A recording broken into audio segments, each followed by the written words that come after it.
Ukraine breaks Russian lines, liberates 5 villages. December 26, 2025. That is the headline we're waking up to, confirming a massive, sustained effort on the Eastern Front. If timely, in-depth military and defense reports are what you're after, then you know what to do. Subscribe to Defense Reports. It's your go-to source. Welcome back to The Deep Dive. I'm Alex. And I'm Aria. And today, we're unpacking this monumental headline. We're going to give you a sharp, no-nonsense breakdown of the latest strategic developments.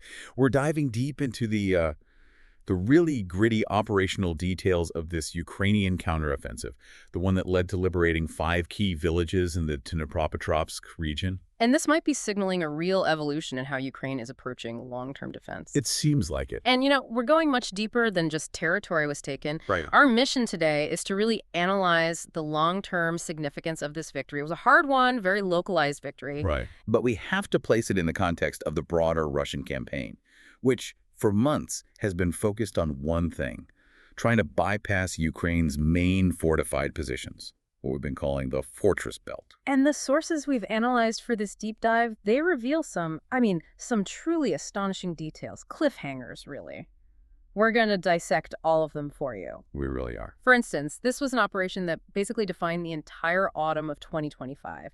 It lasted a grueling 100 days. 100 days. It's incredible. We're also going to explore the tactical revolution we saw on the ground. Everything from quick response T-80BV tanks just demolishing farm hangars to this incredibly precise drone war. And we have to talk about systems like the General Cherry Air Interceptor. Successfully taking out expensive Russian recon assets deep behind the lines. It's a game changer. It is, but we also have to confront the immense human and logistical pressures across the entire front.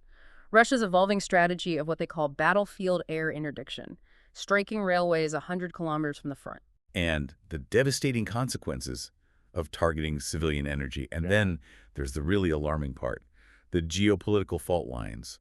We have to examine the evidence of abducted Ukrainian children being transported for indoctrination to North Korea. To North Korea, it's a lot to unpack, so let's get into it. Let's do it. Okay, let's start with the ground gained.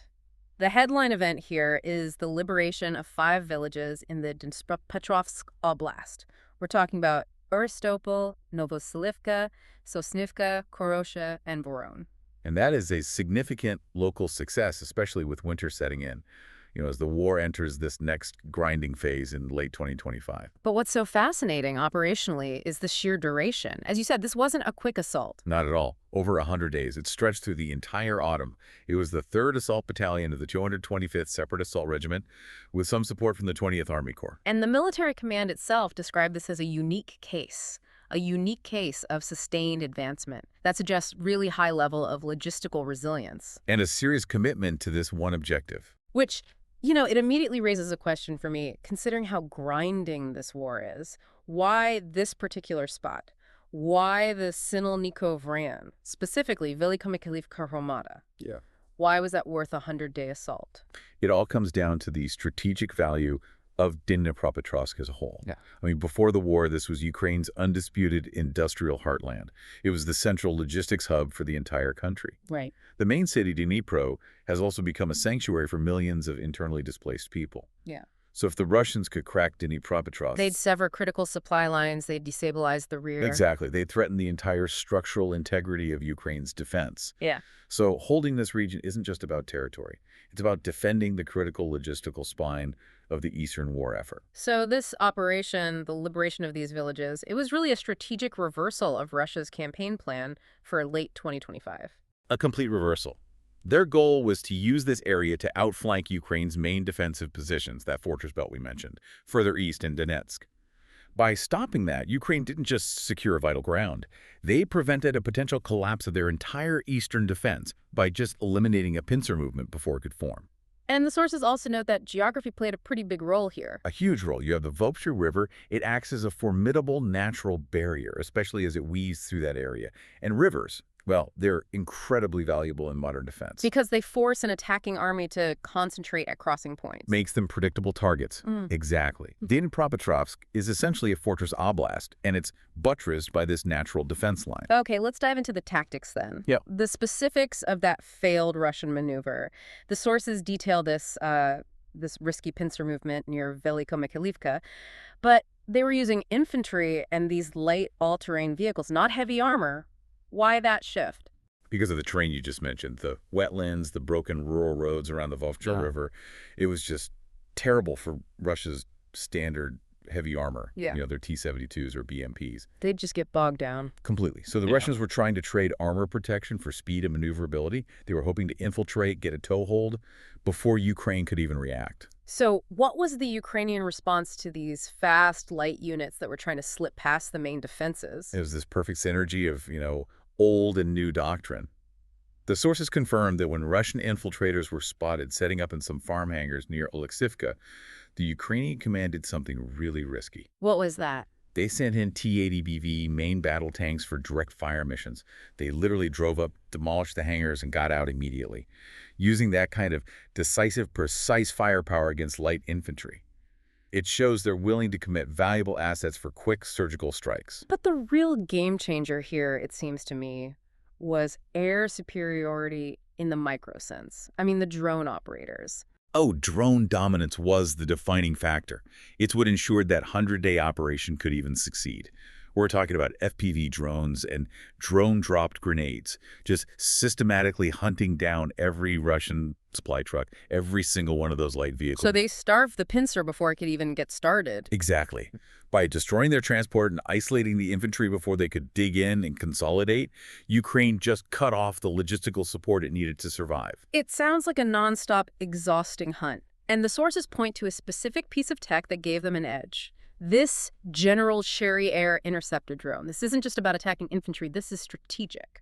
That's where it becomes truly decisive. General Cherry Air is a dedicated interceptor system, and its successful shoot-down of a high-value Russian recon UAV, the Prince Oleg the Prophetic, that is a massive operational success. Okay, so why is taking out the Prince Oleg such a big deal? Because that unit is designed for deep reconnaissance.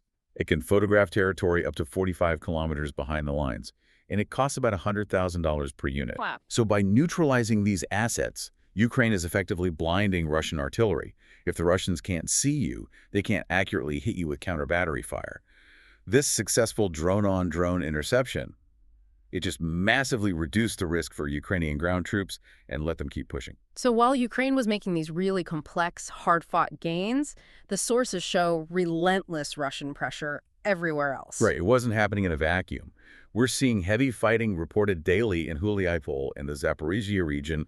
The Russian forces there are trying to cut logistical routes that lead to these critical eastern sectors. And the desperation is really showing. I mean, what's happening in the Pokrovsk-Mirnorod area? It's unbelievable. Ukrainian forces are reporting groups of 5 to 10 Russian soldiers infiltrating positions disguised as civilians. This isn't a major offensive. This is a high-risk, low-reward tactic to just sow confusion. And it's a serious war A crime. very serious one. It seems to be part of this broader shift in Russia's strategy, what the sources call battlefield air interdiction, or BAI. Explain that. What is BAI? It's a military strategy focused on denying your opponent's logistics and reinforcements far behind the front lines, not just in the immediate combat zone. Russia is now targeting railways and bridges, sometimes 50, even 100 kilometers from the front. They're trying to set the conditions for future advances by just starving the front lines. So because they can't achieve air superiority close to the front, they're striking the supply lines way in the back. That's the operational calculus. It's a strategy born of necessity, really, and we have clear evidence of it. Russian strikes damaged a key railway station in Kamianska, deep in Dnipropetrovsk Oblast. That's 104 kilometers from the actual fighting. 104 kilometers. Yeah. And they're constantly hitting rail infrastructure near vital choke points like Slavyansk and Kramatorsk. If Russia can disrupt the flow of Western material to that fortress belt, then they think they don't have to take the fortifications head-on. Which means every victory, like the one in Velika Mikhailivka, depends not just on the 225th Regiment, but on the logistics teams 100 kilometers away keeping those railways open. That is the modern logistical challenge of this war in a nutshell. The goal is to make holding the Eastern Front prohibitively expensive for Kyiv by cutting the arteries. And just shifting to the scale of this war, the sheer attrition, the Ukrainian General Staff figures from late December 2025 they're immense. They estimate total Russian personnel losses at over 1.2 million since the start of the invasion. And daily losses are averaging between 860 and 1,090 people. That pace is just unsustainable for any modern army, and that's not even counting the material. Over 94,000 UAVs lost. But Ukraine isn't just absorbing this pressure. They're actively applying counterpressure deep into Russian territory. And that's what long-range Western systems really come into play. Like the Storm Shadow cruise missiles, Yes. the sources confirm a very significant strike on the Novoshakhtinsk oil refinery in the Rostov region. And this is a notable strategic escalation. It targets an economic asset vital to Russia's war machine, deep inside recognized Russian territory. Using a high-value system like Storm Shadow for that mission, it signals Ukraine's capacity to disrupt the supply chains that fuel Russian armor. And it forces Russia to pull air defenses away from the front to protect its own industrial sites. Precisely. And it wasn't an isolated incident. We have confirmed strikes on the Temiruk seaport in Krasnodar Krai, which caused significant port damage, a fire, and the Makop airfield was also targeted. It's a sustained campaign to complicate rubs and supply chains. On the other side of that coin, the volume of Russian drone attacks remains, well, terrifying. 99 drones launched on December 26 alone. But the efficiency of Ukrainian air defense is impressive. They intercepted 73 of them. That interception rate is high. It's a testament to the integrated air defense systems. But the sheer volume shows that Russia accepts losing huge numbers of drones as long as a few get through to hit civilian or energy targets. And finally, circling back to the Dnipropetrovsk success, the sources confirmed a high-value kill in that same sector. They did. The destruction of a Russian TOS-1A Solntsepiak. Now, for our listeners, that's Russia's heavy thermobaric flamethrower system. It is one of the most destructive conventional weapons on the battlefield, designed to just obliterate entrenched positions. So taking that out probably saved countless Ukrainian lives during that 100-day push. Oh, absolutely. It severely hampered Russia's ability to resist that advance. Which brings us to the human cost of all of this, moving from the battlefield to the cities. We are seeing continuous Russian strikes aimed specifically at civilian energy infrastructure. The Dnipropetrovsk, Odessa, Chernihiv. It's a deliberate attempt to break civilian morale as the cold sets in. And the consequences are immediate and dramatic. The strikes on ports in Odessa. They didn't just destroy cargo. They damaged ships flying the flags of Slovakia and Palau. That's a violation of international shipping norms. And then there was that incident in Dnipropetrovsk. Yes, perhaps the most alarming safety incident. Russian strikes cut power to 8 coal mines, and for a time, they trapped 2,595 miners underground. That is just, it's a deadly threat to civilian life that goes so far beyond military targeting. It underscores the danger, but the human rights crisis extends even further. We have to talk about the forced transfer and indoctrination of Ukrainian children. The reports here are genuinely shocking. They connect this conflict to North Korea. They do. Evidence has been presented that at least 2 Ukrainian children from occupied Donetsk and Crimea were deported to the Songdon International Children's Camp in North Korea, all via so-called youth exchange programs. It's implicating a completely isolated state in a systemic violation of human rights. And the larger goal here isn't just displacement, it's identity erasure. This is part of a much broader campaign to militarize Ukrainian youth in occupied territories through groups like Movement of the First and UNARMIA.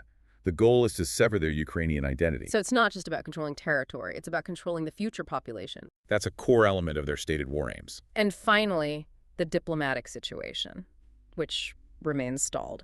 Russian Foreign Minister Lavrov recently confirmed Russia's rejection of 7 key points of the U.S. proposed peace plan. And this rejection is so critical because it reveals that Russia's maximalist goals haven't changed at all. Lavrov explicitly rejected freezing the line of contact in Zaporizhia and Kherson, rejected reliable security guarantees for Ukraine. He fundamentally rejected any plan that upheld Ukrainian sovereignty. So the implication is stark. The Kremlin isn't looking for a negotiated end on any kind of internationally accepted terms. That's right. Their continued refusal to abandon these original war goals means that despite localized Ukrainian successes, a diplomatic resolution, it just remains highly unlikely in the near term. Their objectives are just incompatible with international law. So this deep dive has really shown a fascinating, challenging dichotomy. On one hand, you have Ukraine achieving this hard-fought, sustained tactical victory in Dnipropetrovsk. They're integrating high-tech drones, aggressive ground maneuvers. It demonstrates their evolving operational model. But at the same time, they're facing this relentless, high-level Russian pressure targeting the logistical spine and critical civilian infrastructure far from the front lines. It's a war on 2 completely different levels. It is. So the core question I think you should consider is, What is the full operational significance of this Dnipropetrovsk victory? Was liberating those 5 villages just a localized success, a powerful tactical counterpunch? Or is there something more to it? Or is Ukraine's unique 100-day sustained assault model, this high tempo, this continuous offensive momentum backed by sophisticated drone denial, is it the viable long-term operational blueprint for defending and maybe even recovering the entire industrial Eastern Front in 2026? It certainly challenges the narrative that Ukraine is just stuck holding ground. You've been listening to Defense Report by Alex and Arya, where we analyze the latest in military strategy, global defense, and advanced weaponry. For more timely, in-depth breakdowns, remember, subscribe to Defense Reports, your go-to source for timely, in-depth military and defense reports. We'll catch you next time.